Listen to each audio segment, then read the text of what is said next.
Hello everyone, welcome back, and today we are going to learn about the distance time graph for non-uniform motion, right? So we know that non-uniform motion means when your velocity is changing with time, means velocity जब change होती रहती है, unequal distance cover होती है equal intervals of time के लिए, then that kind of motion is known as non-uniform velocity or non-uniform speed.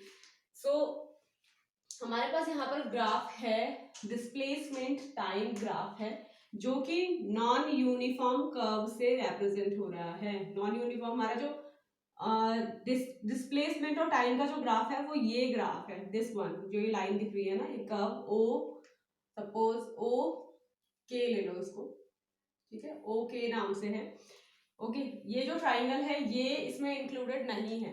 Okay this I have created for a purpose, मैंने ये किसी पर्पस से इसको क्रिएट किया है ट्राइंगल को यहाँ पे।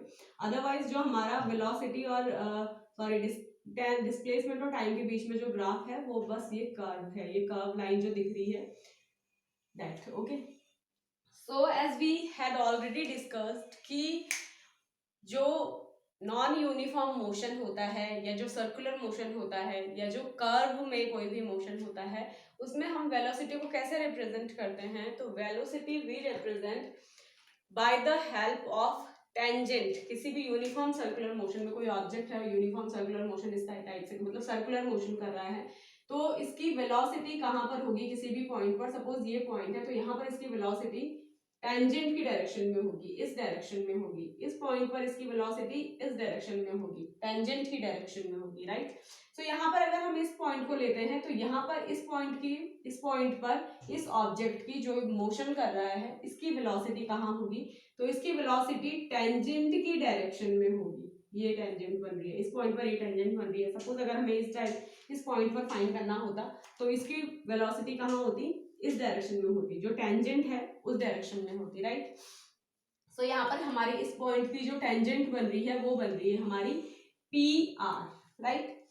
अब टेंजेंट क्या करती है, टेंजेंट हमारा कैलकुलेट करती है वेलोसिटी को। Tangent means slope and velocity हमारी टेंजेंट से कैलकुलेट होती है। टेंजेंट यहाँ पर स्लोप होती है और स्लोप आपको पता होना चाहिए, इस लाइन का स्लोप क्या है, पी आर है, right. So how do we calculate slope here, that is perpendicular upon base.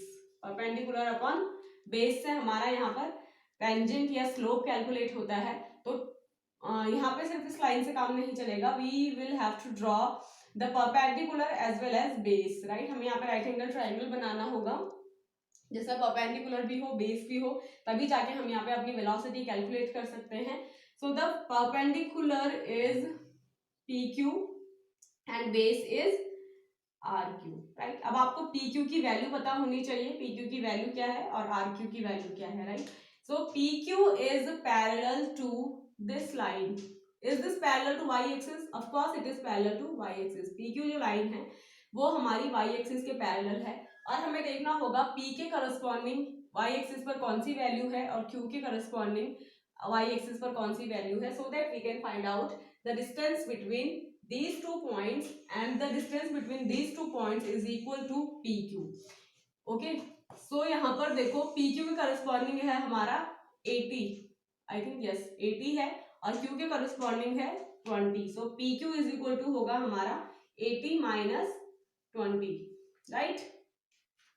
Displacement मतलब shortest distance between two points, और shortest distance between two points क्या होती है, इस पॉइंट फाइनल पॉइंट में से इनिशियल पॉइंट को माइनस करते हैं, राइट।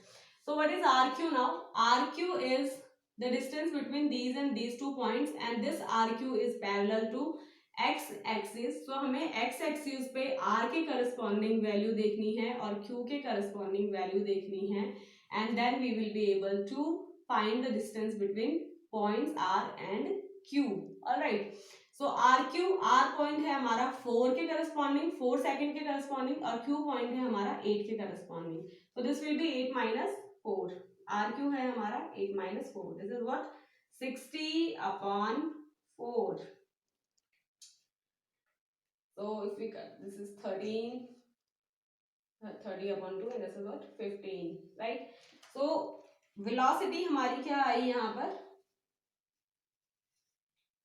15 आई, इस पॉइंट पर हमारी वेलोसिटी कितनी थी, हमारा ऑब्जेक्ट जो मोशन कर रहा था उसकी वेलोसिटी कितनी थी, 15 थी। एस पॉइंट पर वेलोसिटी कितनी थी, 15 मीटर पर सेकंड। मीटर पर सेकंड देखो, वैसे तो वेलोसिटी की यूनिट यहाँ पे मीटर पर सेकंड ही होगी क्योंकि डिस्प्लेसमेंट एम में है और टाइम एस में है, बट फिर भी यहाँ पर देखो पी क्यू हमने कैलकुलेट किया ना, पी क्यू किसके पैरेलल है, वाई एक्सिस के पैरेलल है, तो पी क्यू की यूनिट वो होगी जो कि वाई एक्सिस पे जो क्वांटिटी रखी है हमने, जो उसकी यूनिट होगी। तो पी क्यू वाई एक्सिस के पैरेलल है और वाई एक्सिस पे हमने डिस्प्लेसमेंट रखा है और डिस्प्लेसमेंट की जो यूनिट है वो मीटर है, राइट। इसी तरह से आर क्यू जो हमारा है वो हमारा एक्स एक्सिस के पैरेलल है और एक्स एक्सिस के पैरेलल हमने टाइम मतलब एक्सिस पे हमने टाइम को रिप्रेजेंट किया है और उसकी यूनिट सेकंड में है, राइट। तो यहाँ पे पी की यूनिट मीटर होगी और आर की यूनिट सेकंड होगी, सो इट इज 15 मीटर पर second. So the answer is 15 meter per second. Okay. So what you have to do next? I hope that ये आपको क्लियर हो गया होगा, समझ में आ गया होगा अच्छे से।